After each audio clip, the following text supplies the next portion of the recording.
Hello folks and welcome back. Okay, so here we are with the 3 photographs ICM images that I created and we talked about on Monday when I was looking and talking about ICM using a mobile phone. But it doesn't matter how you created your image, blending them in Photoshop is something photographers do across the board, whether it's multiple shots for macro or stitching together landscapes or in ICM or digital art. We use all sorts of techniques for blending images together in Photoshop. So this is just one of those. But today, let's just look at this tree. Now, I brought across 3 images that I quite liked for different reasons. So I don't just teach Photoshop, I try and share my sort of thought process such as it is, and sometimes I look at things and wish I hadn't done them, just as we all do. So I'm going to try and sort of share what I'm thinking, not just what I'm doing.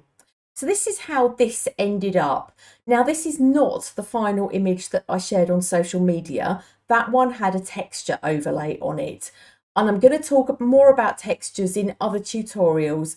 Today I just wanted to show you that you can do this without textures. Let's just stick with that, nice and simple. So this is where I've kind of got to the conclusion, if you like, where I've left this picture now. So let's just turn off my layers and we're going to go back through them and I'm going to show you exactly what I did. So I'm going to turn off from the top. We've got 2 levels adjustments and a camera raw, so I'm going to show you all about that in a moment. And I've brought across 3 original images. So let me just turn off the mask and I've got blend modes. So let's put these back to normal as well. And make sure that everything is back to 100% fill and opacity. So you can see exactly how I started off. Right, so 3 images were brought in, all taken on the iPhone in this case, but honestly, it doesn't matter how you created them. It's exactly the same technique. So the bottom one at the bottom of the stack. Now, I always look at them and think which image is the one that is kind of my base and why. So in this case, the reason this is my foundation, if you like, is because I like the way the sun is. I like the sky here, and I particularly like the way we've got the sun setting. The one above isn't so nice. Don't quite like the tree as much. It's kind of useful, but not in the same way. The sun had gone a little bit lower, and I really liked, so on this bottom layer, the softness behind the tree, which is why that's my base layer. The next one up, I have probably added in there because of the light, and I like the fact we've also got a bit more depth in the sky going on there. And then the top one, I've chosen because I like the softness, but we've lost the detail in the sky. So that's my sort of key choice. This one is the best sun and the one on the top is the best ICM from my perspective. You might not agree with me and that's absolutely fine. We're all here to be creative and we don't need to agree. That's the beauty of it. Okay, so let me show you what I then did. So I've added this second layer on, and this one was on soft light blend mode, and I had my fill drop down to about 66%. Now I know, looking at this now, I've almost certainly done that to deepen this sky. So just put a bit more detail back in, because this one was much more gritty, wasn't it? Let's put it back on normal and pop our fill back up. So this was an image that is a lot more gritty. There's a lot more contrast going on there. So that's probably what made me pop it in here. And I've put it on soft light and I really like the way it then adds a bit of detail. So let's pop this back down. So our fill was at 66%. Now, something people often say to me is, what is the difference between opacity and fill? When you change your opacity, everything reduces. When you change your fill, all you are reducing is the content of the image. So in other words, if you have filters added or any other special effects, they will be untouched. Honestly, sometimes I don't see any difference, and in this case there are no special effects, so presumably the opacity and fill would be exactly the same, but I prefer to change my fill over my opacity. Okay, So our next layer is the one that I like the most. So this image, as you can see, if you look along the top here, I've just moved it down slightly. And I've done that because on this movement, because I was moving upwards, I've clipped the top off the tree. So just giving myself a bit of space there to blend it in with one of the images below where I haven't clipped the top off the tree. So that is another thing worth bearing in mind. Okay, so how do we blend these? Well, this top layer, I love the colour.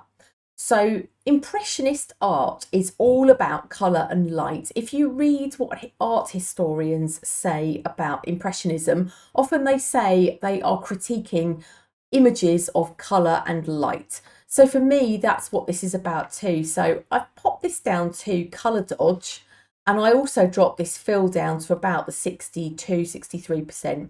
Now, as you can see, this has deepened the colour here. It's way too strong and it's ruined our tree and our sun.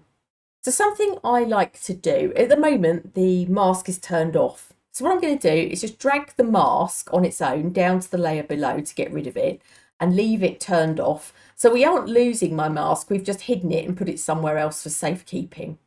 So let me just show you what I would do to mask this, because I don't want to spend ages trying to get back my sky. So I turn it round the other way.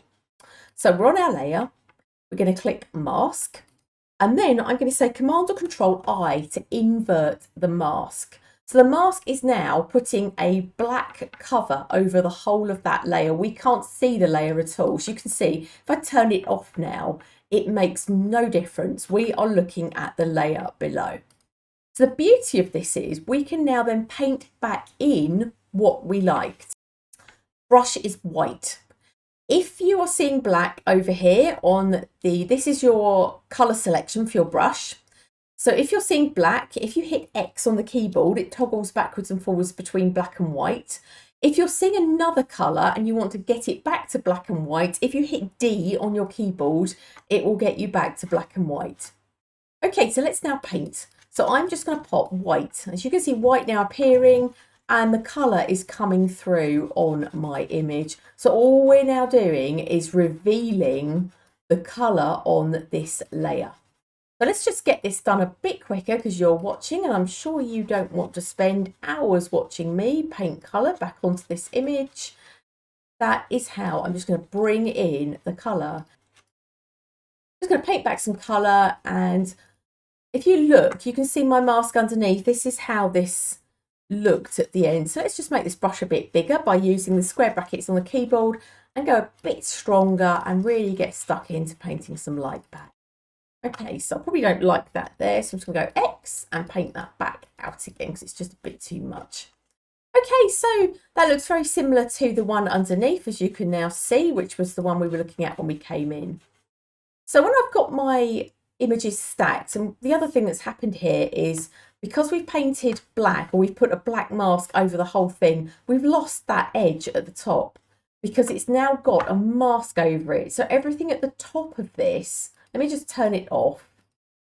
So where you had that line, because we put a mask and we inverted it so it was black, everything's hidden. So that top bit is now hidden. So if I paint white at the top here, so I'm going to hit X on my keyboard, make sure my brush is selected, B for the brush tool. If I go white, you can now see the line. So that's why you can't now see that top bit. So let's pop this back to how it was. There we go. So the next thing I did was I love to use levels adjustments. So above that, we've got a levels adjustment. Let me turn that one back on.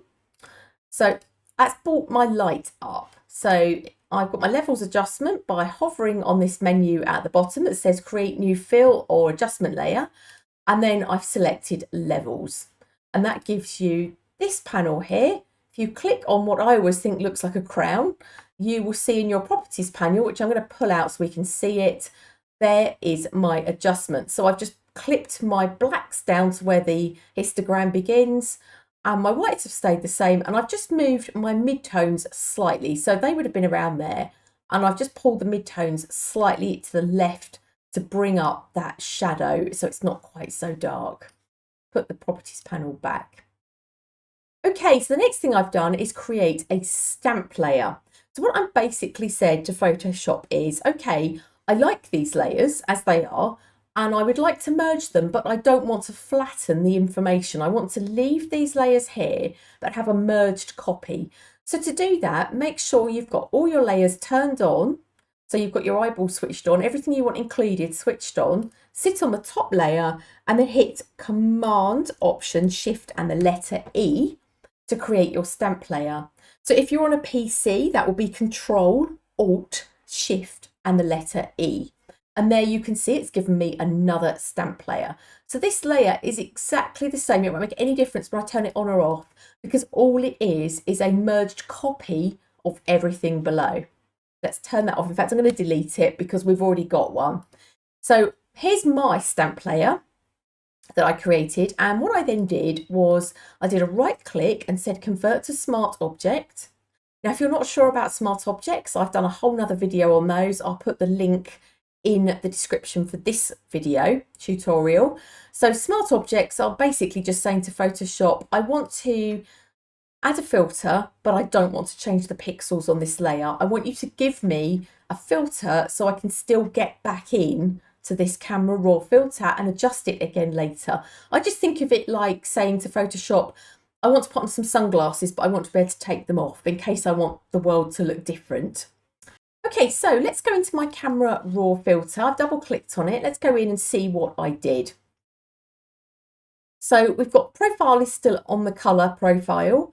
My exposure stayed the same, and I've played around with my contrast. So the contrast would have been there at 0. I've just moved it to the left slightly.